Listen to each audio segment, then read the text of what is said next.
Il est resté bloqué à la frontière pendant plusieurs jours.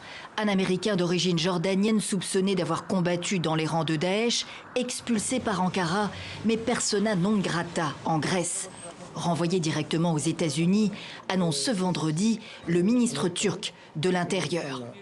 Le cas de ce terroriste présumé est emblématique du casse-tête des Occidentaux face à la Turquie. Emblématique également du désaccord persistant entre Américains et Européens.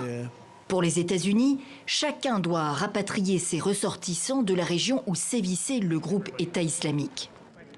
Les États-Unis pensent qu'il est inapproprié de demander en particulier à l'Irak de porter le fardeau supplémentaire des combattants étrangers, notamment d'Europe. Plusieurs centaines d'Européens parmi les quelques 10 000 combattants présumés de Daesh dans les camps du nord-est de la Syrie. Depuis le retrait des forces américaines de la zone, le risque d'évasion et de reconstitution des cellules djihadistes préoccupe l'ensemble des pays concernés. Mais pour Paris, les djihadistes doivent être jugés là où ils ont commis des crimes.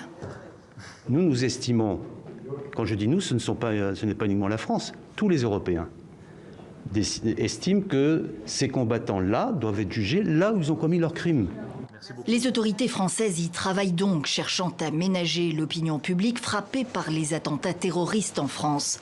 Quant à la Turquie, elle a donc enclenché les expulsions. 10 Allemands, dont des femmes et un bébé, ainsi qu'un Britannique, ont été renvoyés vers leurs pays respectifs jeudi. Des Français pourraient suivre dans les heures qui viennent.